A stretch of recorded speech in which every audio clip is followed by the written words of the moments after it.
2. A knock at the door. I crept along the dark hallway to the top of the stairs, staying by the back wall so that I was still in the shadows when Dad hobbled over to the door. "Hold your horses, I's coming," he mumbled as he pulled his eye patch back over his head. He yanked the door open to a man in his early 30s. He was wearing a brown leather coat down to his knees and boots that came up to meet it. Under the coat he wore trousers and a white shirt, a variety of straps, pockets and pouches about his person. His hat was unlike anything that I had ever seen before. Peaked, an odd shape, but it clearly meant that he was someone of importance. His eyes opened wide when he saw Dad, like he'd seen a ghost. "Here," Dad said to the visitor. "Do you know what time it is, bub? The wee one's in bed and—" But Dad didn't get a chance to finish that sentence. "By the gods, it's you! I knew that the stories weren't true. You did survive. I knew it!" I couldn't see Dad's face, but from behind his body language said it all. "I'm sorry, mate. What are you on about? You off your meds or something?" "Captain," came the reply. "Captain, it's me. Don't you recognise me?" No, I suppose it's been... My mind, nearly 20 years. He took a second, lost in memories, before he composed himself again. "Captain Blackstone, it's me, Tom. I was your cabin boy all those years ago." As he said it, his face seemed to de-age by a couple of decades, turning him back into a little boy for just a moment. There was a pause, as I assumed Dad studied the visitor's face with fresh eyes. Then Dad flung his arms around him and squeezed Tom tight for what seemed like forever before holding him by the shoulders to take another good look at his face. "My gods, Tom, it is you. Has it really been 20 years? My gods, look at you, all growed up. You're a man now, and a captain yourself by the looks of things," he said as he admired the visitor's hat. "That's right, Captain," said Tom. "Forgive me, but time is of the essence. May I come in so that we may speak in private?" He looked over his shoulder as he spoke, checking that the coast was clear. Of course, my boy. Come in. Living room's through there. Take a seat. What can I get you? Only earth spirits, I'm afraid. Maybe a beer?"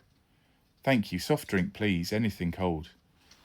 "I'll see what's in the fridge." And with that, Dad disappeared into the kitchen. Hang on a second. Tom called Dad Captain Blackstone. That's not our name. I'm Oscar Stone. Where did the black come from? Or maybe where did it go? "Give this a whirl, see how you get on with Dr. Pepper." Tom gave it a sniff, not doing a great job of hiding the fact that he was clearly not sure. Thank you, Captain." "Now, you're the captain here. You need to stop calling me that." "To be honest, I think that you could be promoted to Grand High Admiral and I'll still think of you as my old captain." "In which case I'd have to bust you back down to cabin boy immediately," Dad said with a grin. "Unless the old thank you very much. Now, what's the name of your ship? Tell me all about her." Settled in the living room, I spied on them from behind some drawers in the hallway. "Nothing to tell that you don't already know." "It's not." "The very same." "The Nighthawk? My baby! Blow me!" Now it was Dad's turn to disappear into memories for a second. "If it's not under my command, I'm glad that it's under yours, my boy." "Well, technically, it only passed from being in your name 10 years after your disappearance, but she's still very much your ship, sir, ready and waiting for your return." "Which brings us on to why you're here, Tom. I can only assume that this is not a social visit." "I'm afraid not, sir. Your nemesis is back," said Tom forebodingly.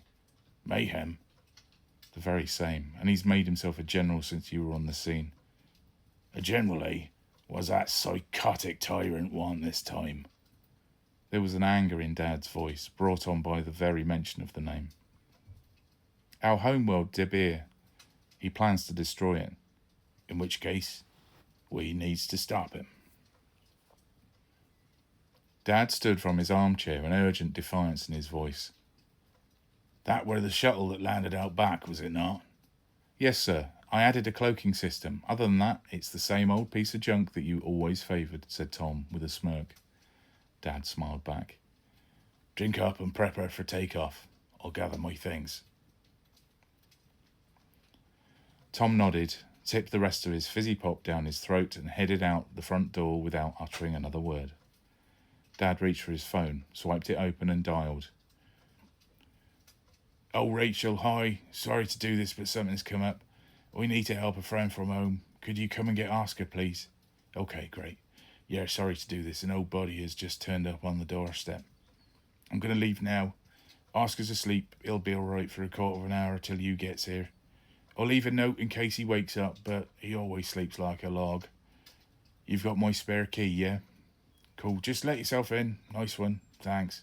I'll explain all when I'm back. Might be gone a few days." And with that, Dad hung up and walked towards the hallway with real purpose. I had nowhere to go. He'd see me if I tried to get behind something more substantial, so I squeezed myself into the smallest ball I could, buried my head between my knees and closed my eyes tight. As I heard him stomp up the stairs, I realised that he hadn't noticed me, too distracted by the events of the last 5 minutes. I'd gotten away with it. But there was a whole new situation to deal with. They weren't just crazy stories. Dad actually was a space pirate. His spaceship was in the back garden, and now he's off to take down his old nemesis. I moved as silently as I could through to the sitting room so that when Dad came back down, he wouldn't see me. And it wasn't long before he did, stomping down each step, carrying something under his arm and wearing his space pirate costume. But somehow he looked different from the many times that I'd seen him in that outfit. The long, well-worn black leather coat, trousers tucked into boots that come up to just below his knee, dark shirt under a leather waistcoat and a scarf looped around his neck. He stopped at the bottom of the stairs and took a moment to look at himself in the full-length mirror in the hallway. From under his arm he produced a battered leather tricorn hat. It was old, looks like he'd had it for most of his life and seemed to carry real significance for him. But I'd never seen it before. He carefully placed it upon his head, instantly standing just a bit taller than normal. He had an air of authority and danger about him, and there was a twinkle in his eye that I only ever saw when he told me his tall tales. My dad is a space pirate.